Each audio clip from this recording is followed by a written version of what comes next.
Silakan. Baik, Assalamualaikum warahmatullahi wabarakatuh. Selamat malam, salam sejahtera untuk kita semuanya. Om Swastiastu, Namo Buddhaya, dan salam kebajikan. Bapak Ibu, bagaimana acara praktek hari ini? Siapa yang kelelahan? Yang biasanya dari pertanian yang paling lelah biasanya. Nyangkul tadi sendiri atau bersama-sama atau gantian? Gantian nonton. Tidak apa-apa, oke. Begini, memang tidak mungkin semuanya praktek sekaligus.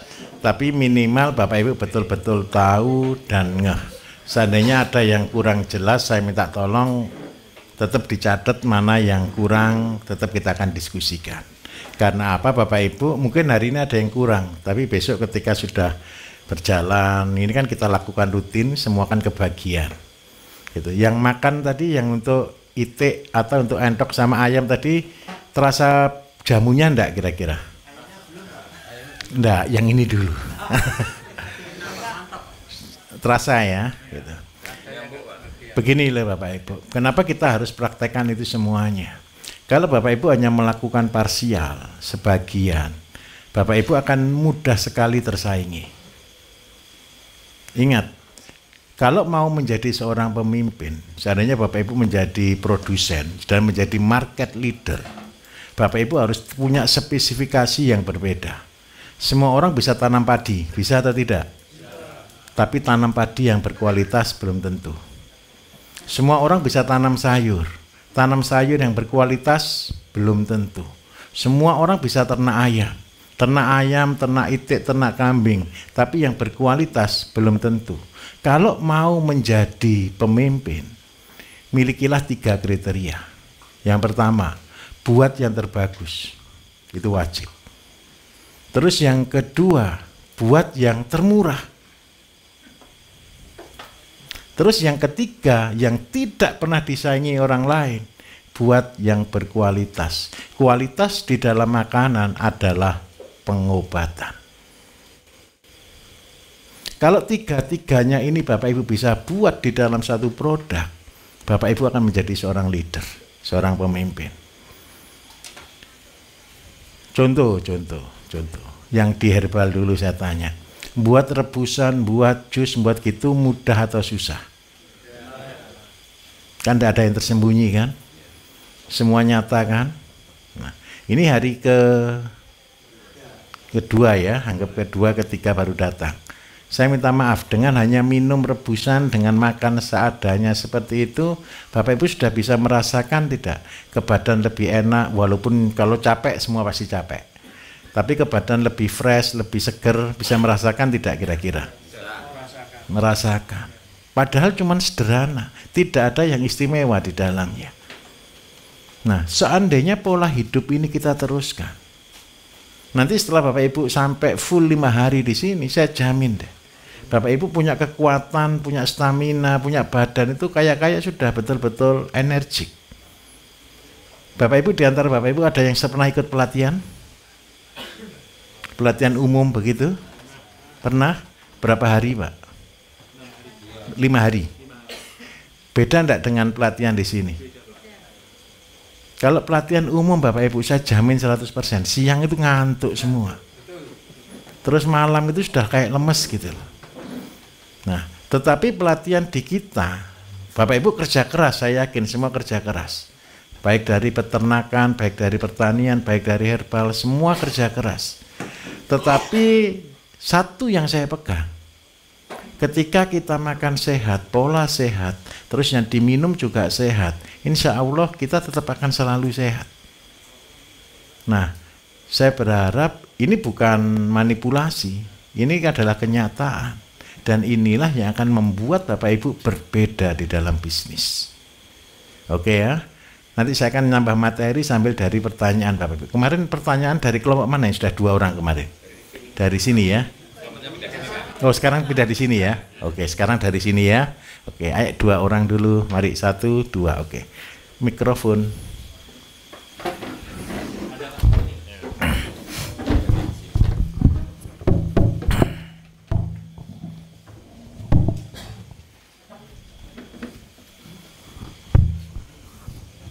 Bismillahirrahmanirrahim. Assalamualaikum warahmatullahi wabarakatuh. Waalaikumsalam warahmatullahi wabarakatuh. Saya Estu Priyawibowo, Pak, dari Magelang. Kalau tadi seharian kita belajar sesuai SOP, Pak. Iya. Karena ada hal yang Mohon didekatkan, Pak. Mohon ya. Ada hal yang perlu saya tanyakan di luar SOP, Pak. Baik, Bapak. Yang pertama dari media tanam. Baik. Media tanam kenapa harus pakai arang sekam? Baik. Bukan arang sekam, abu. Abu. Oke, oke. Nah, kenapa tidak pakai sekam mentah? Baik. Itu satu. Yang kedua, terkait dengan herbal tadi, kalau kita mau bikin dalam bentuk kering, karena tadi resep semuanya dalam bentuk segar. Baik. Nah, apakah dari formula yang disegarkan itu cukup dikeringkan sudah setara nilainya dengan dikeringkan setara dengan nilai yang segar tadi? Baik. Itu aja, Pak. Terima kasih. Oke, baik. Tadi juga ada yang bertanya ya. Ini kalau ngerebus, kalau dulu kan 3 gelas jadi 1 gelas gitu ya. Oke, nanti saya akan jelaskan. Bapak Ibu, kenapa kita tidak gunakan sekam? Tapi kita gunakan abu atau arang sekam seandainya ya. Apa bedanya sekam dan abu?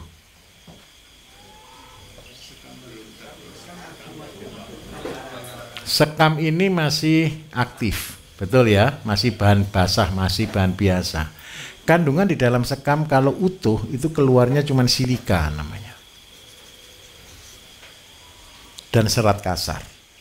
Kalau di abu, Bapak Ibu, abu itu yang ada apa?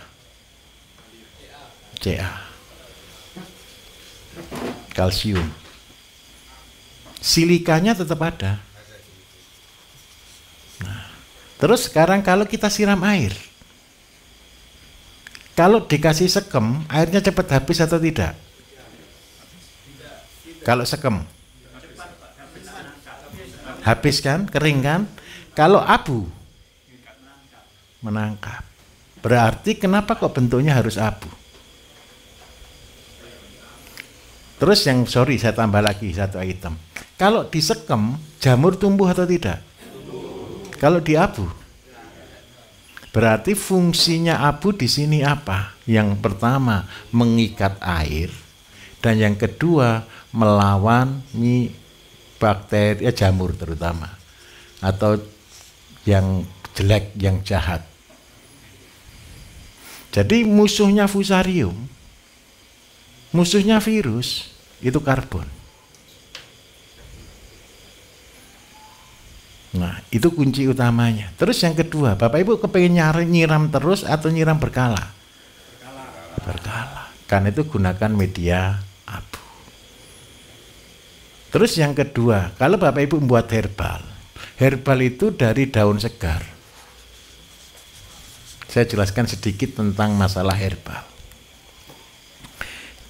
Di dunia herbal, Bapak Ibu, boleh saya katakan, kalau boleh saya katakan agak sombong, saya pendobrak dunia herbal Indonesia. Tahun 2010 ke bawah, herbal itu tidak terlalu terkenal. Masih zamannya jamu seduhan. Zaman itu orang bilang herbal, itu tanda kutipnya primitif.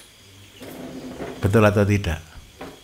Saya ingat betul mulai tahun 2010 ke atas itu, ketika saya di dunia herbal, Bapak Ibu, tidak punya pasien. Isinya dimarahi, isinya direndahkan, isinya dianggap sebelah mata oleh dunia medis kimia. Tetapi saya punya prinsip. Saya menemukan kelemahan dunia herbal Indonesia. Waktu itu herbal itu terkenalnya sido muncul, tolak angin dan sebagainya. Dan terus seandainya jamu-jamu terkenal dari Cilacap, kapsul, seduhan. Nah, mereka itu herbal yang belum bisa menyamai dengan kimia. Kalau Bapak Ibu tanya ke saya, Pak Bayu kalau ngobati orang enak mana, kimia atau herbal? Saya katakan jujur, kimia lebih gampang. Saya mulai kelas 3 SD, kelas 4 SD, Bapak Ibu, kerjaan saya disuruh bapak saya ngeracik obat. Bapak saya tukang mantri kesehatan. Jadi namanya penyakit itu saya sampai hafal, itu SMP sudah hafal semua penyakit. Penyakit apa, obatnya apa, itu kadang-kadang orangnya datang, bapak saya belum diagnosa, itu saya sudah nyiapkan obatnya, Bapak Ibu. Itu serius. Serius. Cuman kadang-kadang obat itu kita bagi 3. Bapak saya itu orang yang sangat saya hormati. Jadi bapak saya itu walaupun orang kesehatan selalu menawarkan ke pasien 3 harga. Mau yang sembuh 3 hari, mau yang sembuh seminggu, atau yang mau sembuh 2 minggu. Mau yang harga murah, harga sedang, atau harga yang mahal. Terus seandainya dari 3 harga ini tidak ada yang masuk, ditanyai lagi, bawa uang berapa? Sehingga obat itu kita bisa menyesuaikan. Itu secara kimia. Tapi ketika saya masuk di dunia herbal, Bapak Ibu, saya bingung. Bingung pada waktu awal. Karena itu ketika saya membuat jamu herbal pertama kali, saya membuat 1 untuk semua. Karena sepengetahuan saya 1. Saya kasih tahu. Orang yang ngasih resep herbal ke saya itu Bapak Ibu pertama kali ada ibu-ibu. Ibu-ibu kena kanker serviks, kena kanker ya rahim ya. Terus habis itu dia bilang ke saya, Pak Bayu buat obat. Ini loh tak kasih resep. Ibu tahu dari mana resepnya? Saya dapat dari mimpi. Wah ini repot lagi. Saya itu bukan bakul jamu, Bu, saya bilang begitu. Tapi saya sudah bergerak di bidang organik. Tapi saya tidak mau masuk di dunia herbal. Terus karena ibu 3 kali ibu ini berbicara kepada saya. Dalam waktu 1 tahun, ketemu mesti ngomong, ketemu mesti ngomong. Akhirnya ya sudah Bu, saya buatkan. Begitu saya ngomong buatkan, 1 minggu berikutnya terdengar ini lagi Bapak Ibu. Ibunya sudah meninggal. Tapi terlanjur saya sudah buatkan jamu. Begitu jamu itu jadi saya juga masih tanda kutip. Untuk apa?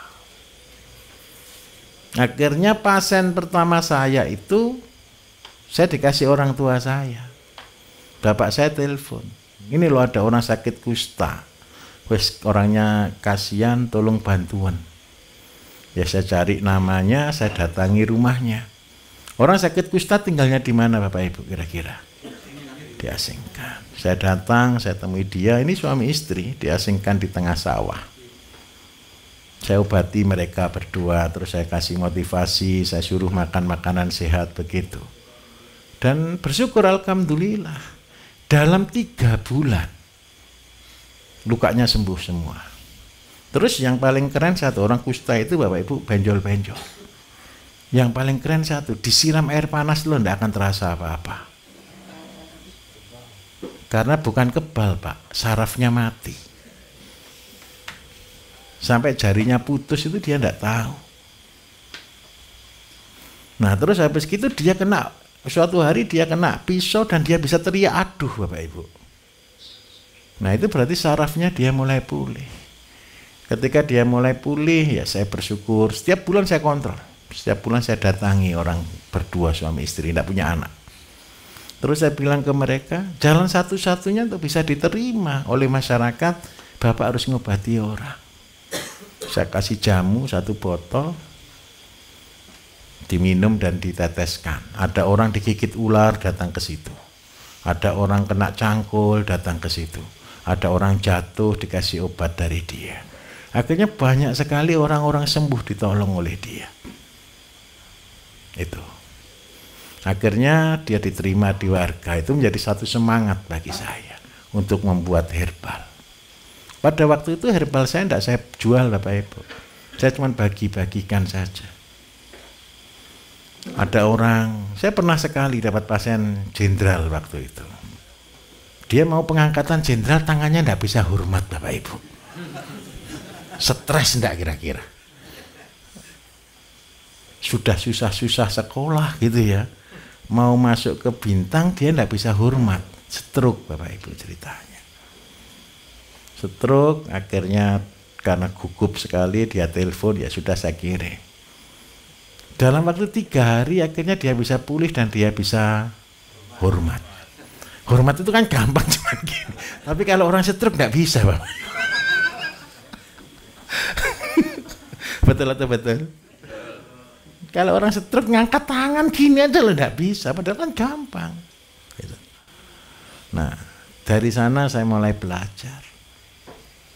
Jadi obat-obat itu saya ciptakan dengan tujuan satu, bagaimana kita bisa menolong banyak orang. 2010 sampai 2015 itu betul-betul perjuangan bagi saya untuk mengangkat herbal di Indonesia. Paling banyak, Bapak Ibu, saya katakan jujur ya, herbal itu adalah pembohong. Karena itu saya bilang ke semua tim saya, pasukan saya, tidak boleh tampilkan testimoni. Kenapa saya katakan tidak boleh tampilkan testimoni? Kita tidak bisa menyembuhkan orang. Yang bisa menyembuhkan itu hanya Tuhan sendiri, hanya Allah sendiri. Kalau boleh saya katakan ke orang banyak, herbal itu pekerjanya berapa persen? Hanya membantu 2% di dalam kesehatan. Apa yang bisa menyembuhkan di dalam konsep kesehatan itu? Bapak Ibu pernah bangun rumah? Pernah tahu orang bangun rumah? Bapak Ibu bisa bangun rumah sendiri? Bisa. Pasti bisa. Bisa, Pak, tapi temboknya tidak lurus, Pak. Betul atau tidak? Tidak ketemu siku, Pak. Betul tidak? Jelek atau bagus kalau Bapak Ibu bukan tukang terus bangun rumah? Saya tunjukkan konsep kesembuhan di dalam herbal. Ini gambarnya rumah, anggap aja ini gambarnya rumah, Bapak Ibu. Rumah ini ada banyak barang enggak mendukungnya? Genteng itu di mana? Di atas. Kalau Bapak Ibu yang jadi tukang, sandal bisa di atas enggak kira-kira? Bisa kalau pas gentengnya bocor, betul atau tidak? Pantes atau tidak? Tidak pantes. Gitu. Nah, di dalam membangun rumah, rumah ini adalah tubuh kita, Bapak Ibu. Rumah itu di dalam ini anggap baca tubuh kita. Ada genteng, ada kayu, ada paku, ada besi, ada semen, ada pasir, ada batu bata, ada keramik. Semua itu kalau yang ngerjakan tukang itu ditaruh di tempatnya masing-masing, betul atau tidak? 2% ini kerjanya tukang. Jadi tukang itu Bapak Ibu belikan material, tukang itu menaruh pada tempatnya masing-masing. Nah, kalau di dalam tubuh kita, genteng, kayu, dan sebagainya, itu adalah makanan. Karena itu ketika Bapak Ibu nanti buat makanan, buat jus, buat semuanya, itu ada fungsinya masing-masing. Contoh, kalau orang sakit asam urat, kalau orang tidak tahu Bapak Ibu, anggap asam urat itu kayunya rusak. Betul ya? Otot-ototnya rusak ini. Terus karena tidak tahu, belinya makanannya, beli jeroan, beli daging sapi, daging kambing, tempe, sayurannya sayuran kangkung, bayam. Kira-kira ambruk enggak ini kayunya ini tambahan ini? Mau dibelikan besi. Besinya ditaruh di atasnya lagi. Ambruk. Nah, padahal yang harusnya dimakan berbeda. Harusnya ya kayu, harusnya cuman seandainya sayur hijaunya tidak boleh tua, hijau muda. Terus seandainya gitu kacang-kacangan harus dikurangi. Nah terus yang paling penting lagi berarti harus ada pengganti yang sebenarnya. Lah Bapak Ibu contoh, saya kasih contoh. Makanan ini kalau tidak ada tukangnya, bahan kalau tidak ada tukangnya, masangnya bisa bagus atau tidak? Contoh ganti osok satu ini aja, tahu osok ya Bapak Ibu ya? Kalau luar Jawa nyebutnya apa ini? Aso, oh, kaso, oke ya. Ganti kaso satu, ganti osok satu. Kalau tukang bisa enggak gantinya? Cara gantinya gimana? Genteng diturunkan dulu, kayu diganti, baru dipaku. Kalau Bapak Ibu yang maku kira-kira gimana? Tambal sulam enggak kira-kira? tambal sulam. Bagus atau jelek hasilnya? Jelek. Nah, disitulah fungsinya herbal. Jadi minta maaf Bapak Ibu, rumus-rumus tadi, formula-formula yang Bapak Ibu buat, yang Bapak Ibu pelajari, itu adalah herbal. Fungsinya berapa? Hanya 2%. Tetapi ditambah dengan bahan makanan yang tepat, itu akan menjadi obat yang mujarab. Saya lanjutkan. Mulai tahun 2010 hingga 2015, musuh saya terbesar adalah medis. Semua pasien-pasien saya diintimidasi. Jangan minum herbal, nanti gagal ginjal. Pernah dengar kata-kata itu? Tahu penyebab herbal jadi gagal ginjal? Bukan hanya itu. Bapak Ibu kepengen cepat sembuh atau lama sembuhnya? Saya ulangi. Bapak Ibu kepengen cepat sembuh atau lama sembuhnya? Nah, karena kepengen cepat sembuh itu loh yang membuat jadi cilaka. Bapak Ibu sakit itu lama atau sebentar? Bukan. Bapak Ibu yang sakit asam urat hari ini, sebelum dulu makan ngawur itu jadi sakit itu butuh berapa tahun? 10, 15 tahun lebih, 20 tahun lebih. Itu loh untuk bikin sakit. Kalau sakitnya aja butuh waktu 20 tahun, terus sembuhnya kepengen waktu 3 hari. Bohong atau tidak kira-kira? Bohong. Contoh orang sakit diabetes. Kapan sih orang sakit diabetes itu bisa jadi sakit diabetes? Nunggu 40 tahun kadang-kadang kok baru sakit kok. Waktu muda kan masih bisa bergaya kan? Makan ngawur kan gitu aja kan? Begitu sudah sakit terus bilangnya, ditanya, hobi makan manis ya? Oh endaknya itu seminggu lalu Bapak Ibu. Mudahnya itu makannya racun semua itu. Betul atau betul kira-kira? Nah, untuk menjadi sembuh ini yang menyebabkan orang sakit gagal ginjal, begitu kena diabetes, kepengen 1 minggu, 2 minggu langsung turun. Kepengen kolesterol sembuh 1 minggu, 2 minggu langsung normal. Kepengen asam urat langsung sembuh. Akhirnya dari 3 liter diturunkan jadi 1 liter. Atau dari 3 gelas diturunkan jadi 1 gelas. Berarti kalau direbus dengan dosis tinggi Bapak Ibu, yang ada itu adalah sudah teroksidasi, terbakar. Khasiatnya mantap, luar biasa. Yang kasihan siapa? Ginjal. Ginjalnya yang keracunan. Terus supaya herbal ini bisa aman, bagaimana caranya? Kita itu butuh namanya enzim. Enzim ini berasal dari makanan, dari daun. Kenapa kita butuh obat yang mujarab itu namanya enzim? Bapak Ibu dulu diciptakan dari apa? Enggak lah. Bapak Ibu dari orang tuanya. Yang dari tanah itu Nabi Adam. Betul atau tidak Bapak Ibu?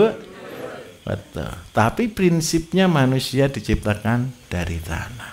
Karena kita diciptakan dari tanah, obat mujarab kita adalah tanah. Jangan makan tanah. Yang dari tanah. Karena itu hidroponik, aeroponik tidak bisa jadi obat. Karena dia bukan dari tanah. Tetapi berarti sayur apa, bahan apa? Berarti tanaman-tanaman yang ditanam dari tanah. Itu adalah obat. Nah, terus yang kedua ada peraturan lagi. Karena kita berasal dari tanah, sumber utama kita adalah enzim, maka kalau Bapak Ibu taruh nih tanah makanan ini dari sayur, dari buah, dari ikan, dari daging dan sebagainya. Sejujurnya Bapak Ibu, tidak boleh dipanaskan dari suhu 45 derajat Celcius. Kalau di atas suhu 45 derajat Celcius sampai 60 derajat Celcius, mati tinggal 50%. Di atasnya lagi, mati lagi. Terakhir kalau dipanaskan suhu tinggi, kita 0 enzim. Kalau 0 enzim ini berarti makanan apa? Bahan yang pasti 0 enzim. Daging. Daging kan pasti tidak mungkin dimasak 45 derajat kan? Tidak tega kan Bapak Ibu makan kan? Karena itu orang Jepang, orang Korea, orang Cina Bapak Ibu, bagaimana bisa mendapatkan enzim yang original dari ikan dan lain sebagainya? Bukan dimakan mentah Pak, dicelupkan di dalam cuka. Coba contoh, pernah tahu ikan tuna? Orang ikan tuna di sini dipanggang, diasap, betul ya? Habis gitu digoreng, mati 3 kali.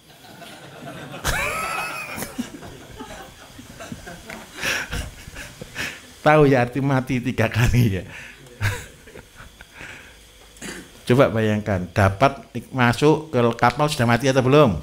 Mati. Terus itu diasap kan? Dipindang, tahu ya? Terus Bapak Ibu masih dari pindang itu dimakan langsung atau masih digoreng lagi? Berarti matinya 3 kali ini. Jadi kalau sudah makhluk hidup yang daging, yang makhluk hidup, itu tidak ada enzim. Karena dia tidak ada enzim, kita cuma ambil zatnya saja. Proteinnya, lemaknya, karbohidratnya, energinya, kalsiumnya. Tapi enzimnya sudah tidak ada. Nothing. Supaya ini bisa hidup Bapak Ibu perlu enzim. Enzimnya dari mana? Kalau semua dimasak matang, ya kita tidak apa-apa. Karena itu saya nyasukkan enzim karena sudah tahu orang Indonesia itu kalau tidak dimasak matang tidak dimakan. Saya buatkan konsep jus. Kalau jus kan tidak mungkin direbus kan? Nanti kalau direbus jadi kolak Pak. Itulah alasan harus buat jus. Atau kalau tidak mau jus Pak karena tidak ada listrik, tidak ada blender ya silakan dimakan mentah. Dilalap. Saya kasih contoh. Daerah mana yang paling suka lalap? Sunda. Gadisnya, wanitanya cantik-cantik. Penyakit lebih jarang. Daerah yang selalu makan masak, dia kena cenderung penyakit diabetes lebih tinggi. Penyakit diabetes tertinggi daerah mana? Jawa Tengah. Sudah masaknya manis. Kan masak Jawa Tengah itu Bapak Ibu kalau asli sana, itu betul-betul manis. Gudeg itu manis sudah diinget lagi. Kolesterol, asam urat, diabetes. Karena itu penjualan obat saya terbanyak Jawa Tengah.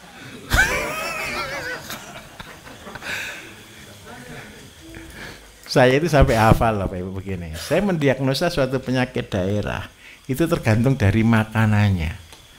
Kalau Ponorogo orangnya senengannya asin dan pedas, berarti penyakit terbanyak apa di sana?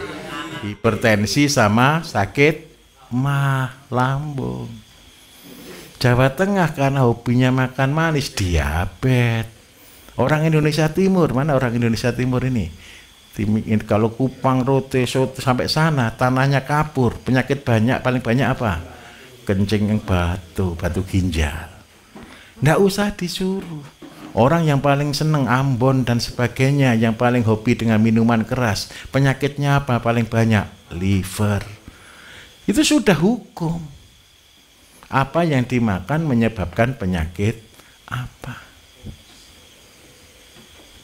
Nah dari sana kita yang waras harus yang ngobati. Ngobatinya paling simpel. Contoh, sini Tuban tidak ada ya. Yang kemarin daerah pesisir yang Tuban ada ya. Ada pohon siwalan tidak di sana? Orang Tuban itu kan pesisirnya ini kapur semua. Tapi Gusti Allah itu adil Bapak Ibu. Karena banyak kapur, maka banyak orang sakit batu ginjal. Obatnya batu ginjal paling gampang apa? Minum air legen, air nira air siwalan. Jadi obat itu disediakan di sana. Tetapi karena orang-orang terlalu kreatif, legen yang harusnya manis dirubah jadi tua. Wah, teler semua. Itu terlalu kreatif saja mereka. Jadi obat itu sebenarnya, ingat kata kuncinya, obat itu ada di daerahnya masing-masing. Seluruh herbal saya Bapak Ibu, dunia herbal itu tanamannya banyak sekali. Dan saya punya prinsip satu, obat itu harus mudah, obat itu harus murah, obat itu harus mudah ditanam, obat itu harus selalu tersedia.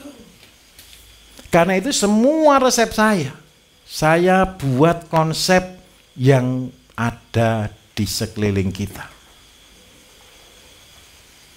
Kalau orang yang bisnis di dunia herbal, dia selalu buat resep Bapak Ibu, akar tanaman, batang tanaman, daun tanaman yang tidak mungkin ditemui orang.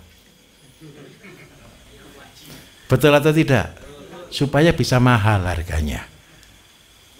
Contoh, kalau Korea, ginseng Korea harga 10.000 tahun, tidak terbeli Bapak Ibu. Betul atau tidak? Nyarinya di mana? Di puncak Himalaya. Datangnya saja habis berapa? Nah, kalau konsep itu diterapkan berarti Tuhan tidak adil. Gusti Allah tidak adil. Karena saya punya prinsip satu. Siapa di antara Bapak Ibu yang kepingin anaknya besok sakit? Ada ndak orang tua yang menyuruh anaknya sakit? Kalau seandainya Bapak Ibu ini orang bijaksana semua, supaya anaknya itu bahagia atau menderita? Karena itu dia akan menyediakan sesuatu yang dibutuhkan oleh anaknya. Saya punya prinsip satu. Orang yang bijak adalah yang menyediakan warisan yang baik buat anak cucunya. Warisan yang baik itu apa Bapak Ibu? Bukan harta. Nomor satu adalah ilmu. Yang kedua adalah masa depan. Jadi saya minta tolong. Dari sana saya merubah semua. Saya menaruh buku saya. Saya tidak mau lagi membaca buku mulai tahun 2010. Karena saya membaca buku itu berarti saya sedang membuat sesuatu yang mempengaruhi otak saya untuk mengikuti penulis buku. Dari sana saya buang itu, modal saya hanya berdoa. Saya mencari tanaman-tanaman, bahan-bahan dari literatur, dari manapun, dari riset dan sebagainya yang ada di sekitar kita. Tadi Bapak Ibu yang di dunia herbal, kesulitan tidak cari bahannya kira-kira? Semua gampang? Saya minta tolong, jangan percaya saya. Saya ulangi ya, jangan percaya saya. Selama di sini kita 1 minggu, hampir 1 minggu, saya minta tolong buktikan. Karena itu saya minta tolong, selama di sini Bapak Ibu harus mengkonsumsi herbal, mengkonsumsi yang semua sehat. Biar ini bukan kata-kata saya. Bapak Ibu tahu dengan ya di atas ya, benar di atas benar. Karena apa? Supaya besok ketika Bapak Ibu pulang bisa bercerita ke banyak orang, makanan sehat betul-betul obat. Bukan bohong, makanan sehat betul-betul obat. Saya jamin deh, nanti yang kemarin datang dengan kondisi sakit, besok mau pulang pasti bingung mau pulang. Sampai di rumah takut sakit. Iya, karena kenyataan ini saya kenyataan ini. Saya berkata jujur. Nah, Bapak, saya minta tolong. Kenapa kita pakai daun segar? Karena nomor satu Bapak harus tahu di sini bau. Tahu sudah megang rasa-rasanya, sudah tahu barangnya. Saya minta tolong loh ya, jangan besok baru sampai rumah terus tanya, kunir putih itu yang mana loh ya? Saya marah kalau gitu.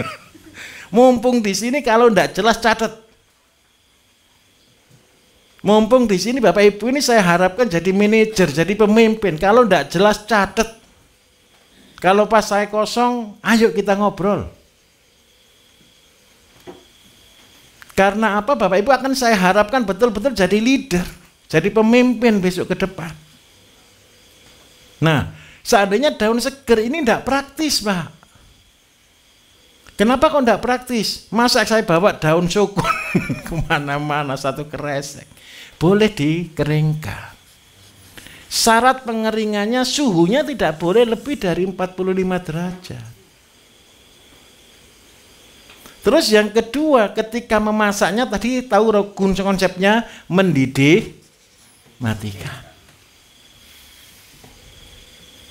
Kenapa kok tidak boleh mendidih biarkan? Kalau mendidih dibiarkan teroksidasi, rusak itu partikel.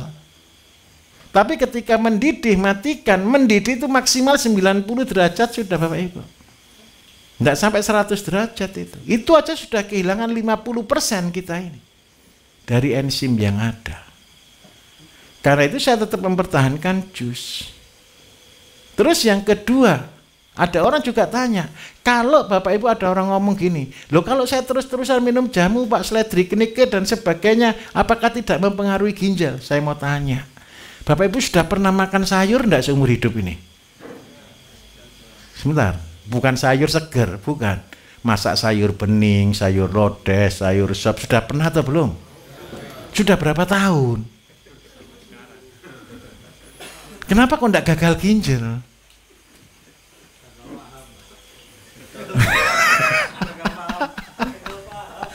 Bukan. Orang selalu berpikir jamu itu ngerusak. Padahal minta maaf, itu tadi jamu atau bumbu?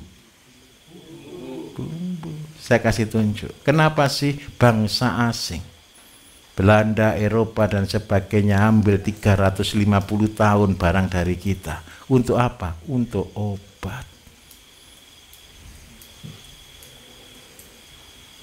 Dan kita dibalik, yang sana ngobat dari kita, terus kita disuruh beli obat dari sana. Itu yang waras siapa Bapak Ibu? Bukan Belanda Pak, ya Eropa lah semuanya. Jadi saya minta tolong, Bapak Ibu ini hidup di surga yang ada di bumi. Apalagi Indonesia. Indonesia itu lagunya ada garis katulis. Saya katakan jujur, obat itu hanya tumbuh di daerah garis katulistiwa. Itu pusatnya obat dunia. Jadi disinilah kita itu tempatnya obat. Terus habis gitu di Indonesia herbal itu dibunuh atau tidak kira-kira? Dibunuh. Dari situ saya berjuang. Tapi saya bangga Bapak Ibu. Tahun 2015 itu di puncak-puncaknya saya dipercayai orang. Kalau dulu pasien-pasien saya itu no hope, tidak ada harapan, yang mau mati, yang miskin, yang terbuang. Tahun 2015 pasien saya bergeser. Dokter, kesehatan, perawat, bidan ngundang saya semuanya. Untuk apa? Belajar herbal. Produk saya bukan lagi satu, waktu itu sudah jadi 18 produk. Saya mulai diberikan, anggap aja wis kawahyon, tahu kawahyon enggak Bapak Ibu? Ya diberi wis ketiban wahyu lah gitu deh Bapak Ibu. Akhirnya saya bisa membuat produk itu mulai saya split seperti obat kimia. Obatnya ginjal ada, obatnya supaya pinter, supaya enggak pikun ada. Obatnya anak autis ada, obatnya kanker ada. Kanker aja sudah mulai saya pecah. Ada 4 macam kanker yang bisa kita bantu. Obatnya asam lambung ada, obatnya untuk liver ada. Jadi semua mulai kita buat dari sana. Sehingga apa? Pasien saya berubah dari orang biasa ke dokter. Saya mau katakan jujur ya, dokter jantung terhebat, sakitnya jantung. Udah benar, saya yang ikut ngobati. Dokter kanker terhebat, sakitnya kanker. Ibu-ibu ada dokter kanker Bapak Ibu, saya tidak sebut nama. Saya tidak sebut nama rumah sakit. Dia datang ke saya, Pak Bayu saya sakit kanker.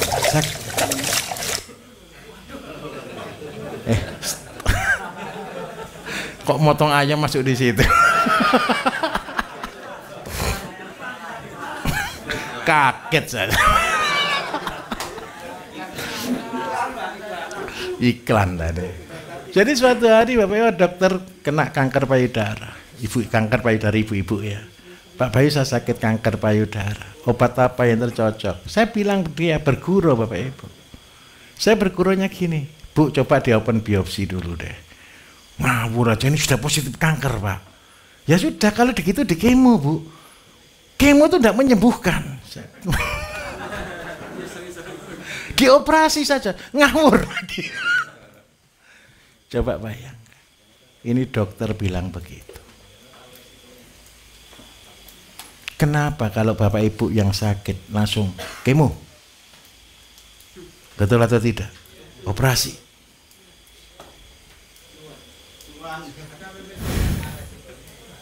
Nah, kalau orang tambah pintar itu tambah bingung. Loh iya, terus akhirnya ke saya tanya, yang namanya kunir putih aja itu debat sampai 1 bulan Bapak Ibu. Itu fair. Pak, bentuknya kunir putih itu yang bagaimana? Gitu. Karena waktu itu saya masih di Jakarta. Saya tinggal di Jakarta. Akhirnya harus terpaksa saya harus kirim dari Mojokerto waktu itu. Karena apa? Takut. Itu yang menguatkan saya. Saya pernah suatu hari saya seminar di Australia, di Melbourne. Pasien-pasien saya dokter semua Bapak Ibu. Stroke, kanker. Saya tanya, dulu pekerjaannya apa? Penyakit dalam, lari-larinya kanker. Saraf. Jantung, lari-larinya jantung. Makanya saya paling takut makan uangnya obat. Saya takut penyakitnya pindah ke saya. Paham maksud saya? Bukan menular Pak, kualat. Karena itu saya paling takut kalau promosi herbal. Karena apa? Itu bukan saya yang menyembuhkan. Itu hanya kuasanya Gusti Allah. Saya itu lebih seneng Bapak Ibu karena itu ketika ketemu pasien yang saya ajarkan adalah membuat obat. Ayo, secara marketing, pabrik obat ngajari orang buat obat itu benar atau salah? Salah kan? Nah, karena itu besok Bapak Ibu, ketika Bapak Ibu sudah tahu semuanya, boleh dijual, tapi jangan sebut itu obat. Kalau Bapak Ibu jual, saya jual jus untuk kolesterol, boleh atau tidak? Boleh. Harganya tidak mahal-mahal ya, 5.000 gitu aja lah 1 gelas gitu ya. Harga jus di luar berapa toh? Ya ikut harga luar lah. Ikut harga luar saja. Seandainya besok Bapak Ibu membuat rumah makan, ayamnya sehat, sayurnya sehat dan semuanya, silakan. Itu uang rezekinya itu betul-betul barokah Bapak Ibu.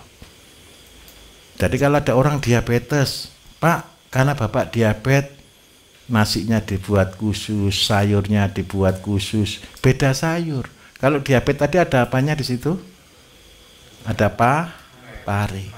Jadi lalapannya pari, kacang panjang. Kacang panjang itu untuk mempelancar peredaran darah. Nah dari sanalah itu visi kita Bapak Ibu. Dan itu cita-cita. Seandainya nanti Bapak Ibu di setiap rumahnya masing-masing sampai ke level Intansari sudah bisa bangun tempat rekreasi, Bapak Ibu di situ punya rumah makan, punya tempat edukasi. Saya nanti numpang ke sana numpang makan. Itu mimpi saya hanya begitu. Saya berguru sama Pak Bambang. Pak Bambang, kalau teman-teman besok berhasil semuanya kita kunjungi, kita numpang makan ke mereka. Dan itu adalah kebahagiaan yang tidak bisa saya nilai Bapak Ibu. Tapi ingat ya, mulai besok dan seterusnya dijaga hidupnya, jangan mati duluan gitu loh.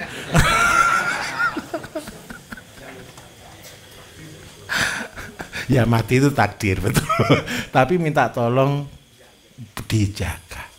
Jadi Pak tolong dikeringkan. Besok kalau Bapak Ibu belajar kepengen ngeringkan bahan di belakang dapur di atas kolam. Itu suhunya kita jaga di situ maksimal itu suhu sekitar 40 derajat. Karena itu di bawah ada air, ada udara yang masuk, ada ventilasi. Terus penyakit kemarin yang tiap kelompok kemarin buat, nanti kalau Bapak Ibu masuk di dunia herbal, penyakit itu tolong buat sendiri. Gimana sih cara buatnya obat untuk diri sendiri? Sebelum bisa ngobati orang lain, obatilah dirinya Bapak Ibu sendiri. Paham maksud saya? Ingat baik-baik Bapak Ibu.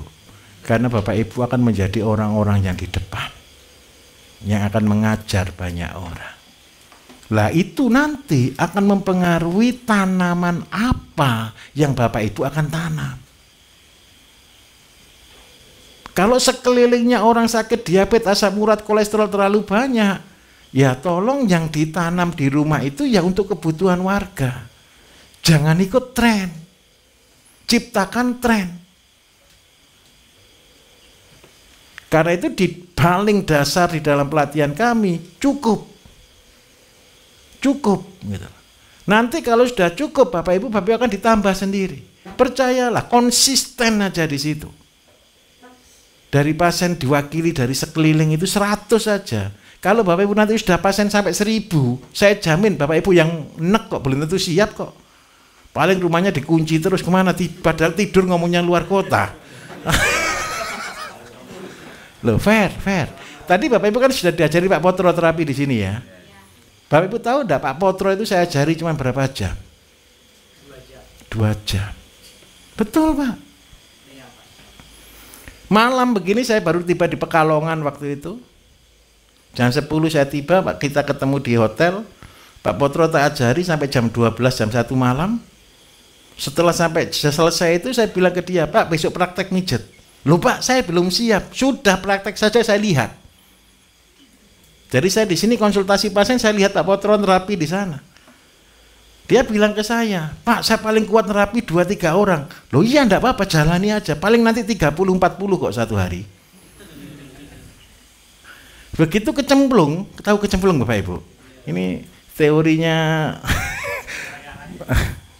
Pak Sindu ini katakan, kalau kepengen orang pintar cemplungkan sekalian, delep nol. Betul ya Pak Sindu ya? Nah itu sama Pak. 2 penterapi saya, yang satu sopir, keren enggak Bapak Ibu? Yang satu Pak Potro, bukan tukang pijet sama-sama. Saya suruh terapi pasien serius ini, bukan pasien biasa. Suruh terapi pasien cuma saya rintip. Saya lihat, kalau salah saya tegur gitu aja loh. Dan hari pertama itu dia terapi satu orang itu 30 atau 40 pasien per orang. Sudah banyak atau sedikit? Saya bilang ke dia, kalau lulus Pak Potro setelah 200 pasien nanti tak ajari ilmu. Setelah 200 pasien selesai, nanti setelah 2000 pasien saya tambah ilmu lagi. Kalau belum lulus 2000 pasien, belum lulus jadi murid saya bilang begitu. Akhirnya Bapak Ibu saya katakan jujur, ini Pak Bambang sampai tidak punya sopir sekarang. Gara-gara apa? Mau pergi, Pak pasien saya antri. Jangan sepelekan tukang pijat Bapak Ibu. Ada peraturan di tempat kami.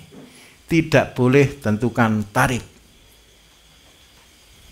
Kalau tidak berani terima uang langsung, silakan sediakan kotak amal di depan. Saya mau katakan jujur ya, ada yang sebulan dapat 20 juta. Ada yang sebulan dapat 7 juta, 8 juta, 10 juta, tertinggi 25 juta per bulan.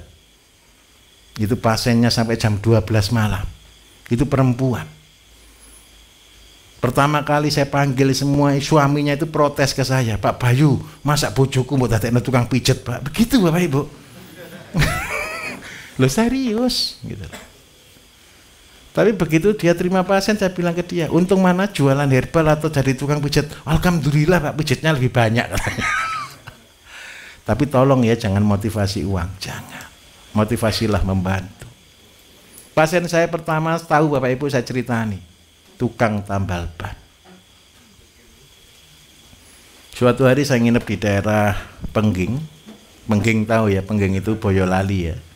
Saya nambal ban Bapak Ibu. Terus akhirnya saya nginep daerah situ karena ban saya bocor, ban mobil saya bocor. Saya lihat tukang ban ini serius ngomong. Setelah dia nambal ban, saya suruh mijeti saya. Coba Pak sini Pak, pijeti saya Pak. Gitu. Alasan saya kaki saya sakit, saya bilang gitu. Tapi dia mijet itu punya tenaga. Tenaganya itu pas bagi saya. Terus saya tawari dia, mau jadi tukang pijat serius enggak Pak? Mau Pak. Gitu. Dia tidak kenal saya Bapak Ibu. Terus akhirnya malam itu saya pijeti. Setiap 2 minggu saya datangi orang ini. Saya muridkan, saya ajari. Setiap saya ke Jawa Tengah saya pasti mampir ke sana. Setelah saya mampir sampai ilmunya jangkep semuanya, dia saya kasih ilmu lengkap. Ilmu saya lengkap, 4 bulan saya ngajari dia. Per 2 minggu, 8 kali pertemuan berarti. Caranya ngajari dia tak suruh mijeti saya. Jadi itu paling enak itu ya, murid gratis saya bayar lagi malahan. Dia tidak punya rumah, rumahnya di Panggir Ban, Tambal Ban itu saja. Tapi dia orang baik. Anaknya 3, istrinya stres Bapak Ibu. Istrinya depresi. Anaknya 3 itu tidur di Tambal Ban itu. 1 tahun lagi saya datang ke situ, dia nyium kaki saya. Dia bisa bangun rumah. Dia punya tempat tambal ban 4 sekarang. Orang-orang jalanan yang tidak karu-karuan itu ditaruh di tambal bannya dia. Terus saya bilang, sampean kaya tah? Alhamdulillah Pak. Sehari bisa dapat 1 juta. Keren atau tidak Bapak Ibu? Orang tambal ban sekolahnya apa Bapak Ibu? Tidak sekolah. Itu rezeki bagi dia. Anaknya yang paling besar lulus SMP sudah punya tambal ban sendiri. Semua akhirnya usahanya dia tambal ban karena dia taunya tambal ban. Ada orang-orang tanda kutip ya, orang-orang yang ada kan orang yang tidak tahu arah hidup Bapak Ibu ya. Jalan gitu akhirnya ditampung, diajari mijet semuanya. Itulah mengubah sampah jadi berkah. Tidak peduli pekerjaannya apa, tidak peduli dia jadi apa. Dia punya rumah yang tidak bagus, ya cukuplah untuk rumah di desa. Dia bangun habis 200 juta katanya. Setahun dapat 200 juta sudah keren atau enggak Bapak Ibu? Itu bangga, saya betul-betul bangga Bapak Ibu. Kenapa bangga? Ceritanya dia ngenes. Sebelum ketemu saya itu dia tabrak tambal bannya itu ketabrak truk sampai dia di bawahnya ban Bapak Ibu. Ini pennya 6 di dadanya. Kalau mungkin ada beritanya di internet, coba cari di situ. Bondono apa? Setelah pengging sedikit lah, di situ ada mungkin ada berita tukang tambal ban diseruduk truk. Nah itu ceritanya dia itu sudah.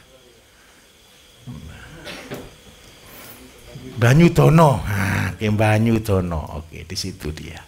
Dekatnya kantor BRI Banyudono. Kalau Bapak Ibu tanya ke sana, namanya Cak Mul. Tanya ke dia. Dia suatu hari ada pernah dapat rezeki paling banyak. Dia tidak pernah menentukan tarif, dia ikut kata-kata saya. Tidak menentukan tarif, tapi pernah dibayar 5 juta. Gara-gara apa? Ada seorang dokter Bapak Ibu sudah lumpuh 3 tahun. Dia terapi dengan konsep sederhana saya. Setelah dia diterapi, dia pulang. Besoknya Pak Dokter bisa naik sepeda motor, bawa tumpeng ke rumahnya tukang tambal ban. Sama ngasih amplop 5 juta. Itu dalam sejarah tukang pijat yang paling mahal dalam hidupnya, ngasih 5 juta Bapak. Karena apa? Kesehatan tidak bisa dibayar. Jadi saya minta tolong ya, tadi itu bukan mainan, itu serius. Itu serius Bapak Ibu. Itu beneran. Dan itu mengubah semuanya. Jadi waktu praktek, kalau praktek jangan sambil menyalahkan temannya. Jangan balas dendam gitu maksud saya. Nanti sakit-sakitan. Ayo pelajari. Tadi ketika diagnosa penyakit gampang atau tidak? Tadi diagnosa enggak? Enggak, diagnosa kaki enggak? Cocok enggak? Wah ini Pak Potro harus ditutup ini. Enggak Bapak Ibu. Gini loh, kaki kita ini Bapak Ibu bukan hanya pandang pendek. Ini kan dibagi 3 nih. Ini daerah dada ke atas, ini daerah perut, ini daerah bawah. Lah, kalau di sini timbul ruam, ini bercerita tentang organ. Besok yang belajar di herbal, kita kan belajar ini semua untuk mendiagnosa suatu penyakit. Kalau seandainya Bapak Ibu di sini ini kan tulang belakang nih. Di sini Bapak Ibu ada yang benjol, itu enggak usah ditanya, punggungnya pasti bermasalah. Kalau Bapak Ibu titik-titik di sini bermasalah, itu berarti penyakitnya di situ. Enggak akan bisa kerja kalau enggak lihat ini dulu Bapak Ibu. Ini monitor ini. Jangan sengaja dikasih spidol ya, ketahuan. Terus jangan juga ditutupi. Apa yang muncul di sini, ini akan jadi cerita. Satu orang boleh jadi korban dulu, sekalian jelas. Mari silakan maju Pak. Kamera tolong. Nah, silakan duduk Pak. Kamera. Tenang Bapak Ibu ya, karena Bapak Ibu kita ini santai ya, masih ada beberapa hari jadi dibuat santai ya. Jadi buat santai. Sampai orang Madura kan Pak? Istri saya Pak. Oh, engke. Nekat retan dipi tak apa. Sebentar, kakinya mas, dari sini mas. Kamera, handphone atau apa Pak Bambang? Oh kalau gitu hadapnya sana Pak ya. Bapak Ibu lihat di monitor ya. Pak, enggak apa-apa. Ya Bapak duduk, kakinya taruh di sini Pak. Saya butuh lampu, ini pakai handphone aja, boleh. Kakinya di sini Pak. Biar bisa dilihat Pak. Enggak apa-apa. Senter aja Pak. Oh iya senteran Pak Bambang ya.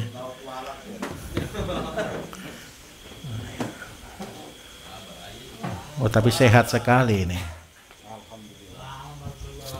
Malah keputihan Pak. Itu aja. Bisa kelihatan ya. Ayo Bapak Ibu, di sana bisa kelihatan enggak ya gimana di? Bukan kelihatan kakinya. Ada bedanya Bapak Ibu. Ini kan ada ruam nih. Betul ya? Ada ruam enggak ini? Ada kan? Betul ya? Nah, ini daerah apa kira-kira? Perut sebelah mana? Berarti ini perut sebelah kanan, atas atau bawah? Atas itu berarti di mana? Di sini? Lambung. Kayak gini ditekan Bapak Ibu. Berarti kalau kasusnya di sini ditanyai pasiennya, Pak sering kembung enggak Pak? Iya betul. Loh. Bukan dukun ini monitor. Terus yang kedua Bapak Ibu, ini tulang. Ini lainnya sehat semua Pak, masih muda ini, enggak masalah. Ini satu tok ini masalahnya. Berarti ini masalahnya cuman di masalah lambung. Ini kasusnya kalau di atas berarti keluarnya sering kembung. Daerah mana? Daerah ulu hati ke atas. Kita jadi orang bodoh saja di sini, lihat dan lihat saja. Terus kita lihat kalau tulang belakang itu di sini Bapak Ibu. Ini kita raba. Nah, oh ini sehat, tulang belakangnya enggak sakit, enggak pernah sakit boyok dia. Iya toh Pak? Satunya loh, ya jangan dicek dulu boyok itu ada dua, kanan dan kiri. Oh, sehat, aman. Oke. Iya, habis minum telur itu, Pak. Oh, enggak ada hubungannya. Sebentar, saya kasih tahu trik langsung. Sebentar, Pak. Sebentar, taruh sana. Pak, enggak apa-apa tidur di sini, habis saya injek-injek enggak apa-apa Pak ya. Kalau sudah kasusnya cuman kembung, ngobatinya 1 menit. Tidur, Pak. Tahu tadi cara ngobatinya? Diangkat kakinya, diinjek pantatnya. Jadi relawan satu, jangan saya yang turun, nanti dia terlalu bahagia nanti. Ayo mari satu naik. Nggak apa-apa Bapak Ibu, kita ini keluarga ya. Kita belajar sama-sama ya. Ayo oke. Lihat, biar. Mau diangkat ke kolam. Bentar ya. Posisinya betul. Oke, betul. Terus saya di mana? Sana, oke. Oke, 1, 2. Pak, sebentar. Kakinya kalau boleh hadapnya sini, Pak. Minta maaf, Pak ya. 1 titik. Ya, oke. Naik sedikit lagi, Pak. 1 titik lagi. Nah, oke, Pak. Yang jangan keras-keras biar enak badannya. Terus samping sebelah sana juga. Oh, itu enak sekali, kertek sampean, Pak. Yang ini, Pak ya. 2 ini, Pak. Ini sama ini. 4 titik ini aja sudah cukup untuk membuat lega, Bapak Ibu. Jadi kalau istrinya Bapak Ibu, saudaranya Bapak Ibu sering perut kembung Pak, suruh tidur, angkat 1 menit sembuh. Bukan orang sakti, yang karena titiknya di sini. Ini enggak bisa Pak, salah. Gini Pak, waduh saya harus turun tangan saya. Atau Bapak dulu, coba dulu boleh?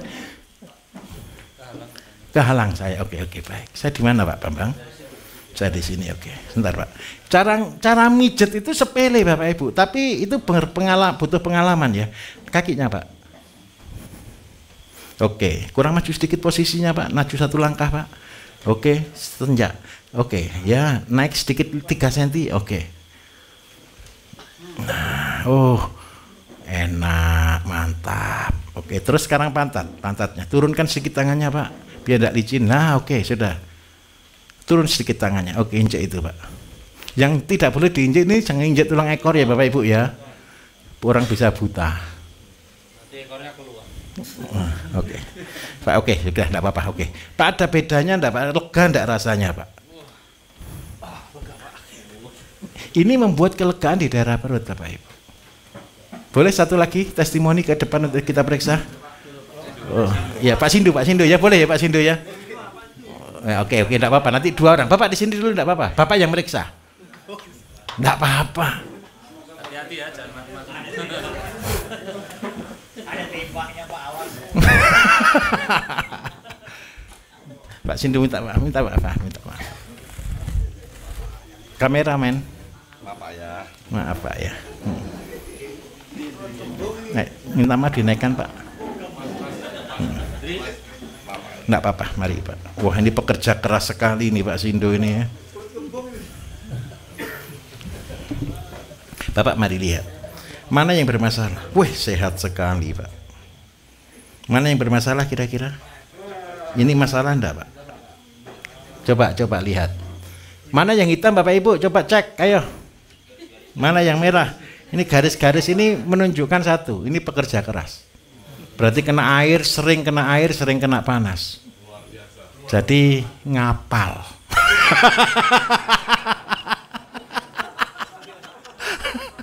Ayo Pak, mana Pak yang bermasalah kira-kira Pak?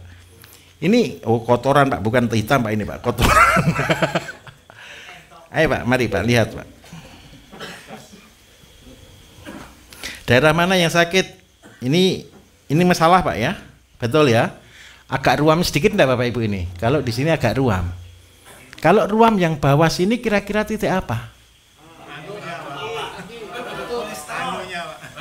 Bukan. Ini masalah dengan persenian, perkencingan. Berarti Pak Sindu minta maaf. Ini agak trouble Pak. Iya Pak. Berarti apa? Kalau ndak ada 2, prostat atau infeksi saluran kencing. Kalau prostat ya Pak ya, kemungkinan. Jadi akhirnya kencingnya ndak tuntas atau ndak lancar. Itu masalah dari ini ke bawah. Tapi Bapak luar biasa Pak, di usia segini semua masih normal. Nah, kalau masalah prostat yang dipijet mana? Bukan dipijet, senam. Pak Sindu boleh kita jadikan sebagai model? Boleh, silakan Bapak, silakan di situ. Saya jadi semua jadi dukun ya. Pak Sindu ngapunten, sambil duduk sujud dulu, duduk ngadep sana boleh? Enggak, gini, sorry, duduk sujud. Pak, kaki boleh ke sini bisa? Mari, stop. Oke, maju dikit. Bapak akan terlentang nanti Pak. Oke, Pak duduk biasa duduk. Minta maaf Pak ya, minta maaf. Kalau enggak kuat bilang. Wih, luar biasa. Nah, Pak Sindu minta tolong setiap hari dalam posisi begini kurang lebih 3 sampai 5 menit. Senamnya prostat cuman begini Bapak Ibu. Saya berdirikan dulu Pak. Oke. Iya. Kalau tidak bisa sendiri minta tolong bantuan ya. Baik, terima kasih. Kakinya tak cek Pak, punggungnya Pak sekalian Pak. Enggak. Ngecek di kakinya saja. Minta tolong sembujung boleh Pak, sembujung boleh. Saya cek Pak, punggungnya atau ini masalah prostat juga bisa karena dari punggung Bapak Ibu. Oh, ada punggung Pak ya, bermasalah sedikit ya, boyoknya ya. Bapak Ibu, ayo Pak, cerita Pak. Ini kan rata. Ini kan mendul. Terus rata lagi. Ini posisi di mana? Di tengah-tengah antara perut dengan boyok, dari perut ke bawah atau perut ke atas Pak ini Pak? Perut ke bawah. Minta maaf Pak Sindo ini. Jadi kalau perut ke bawah, bagian mana yang sakit Bapak Ibu? Pinggang sini. Nah, kalau pinggang di sini, kalau Bapak Ibu tanya, Pak kira-kira sering pegel enggak Pak gegernya Pak? Enggak terasa, enggak sering kemeng daerah sini? Oh enggak aman ya. Lah padahal kalau di situ cerita, ini agak masalah di sini Pak. Nah kalau masalah seperti ini bagaimana terapinya? Minta maaf. Siapa yang pernah di musola mainan cekrak-cekruk gitu? Ada enggak? Yang diangkat begini? Ada yang kuat kira-kira ngangkat bapaknya? Ada? Ayo mari berdiri Pak, mari berdiri Pak, mari. Ayo minta tolong bisa ngangkat enggak? Kuat enggak kira-kira? Dikerpek bisa enggak? Ya, oh bukan, tangannya biasa gini aja Pak. Kayak di musola lah. Ini waktu kecil kan kita begini Bapak Ibu.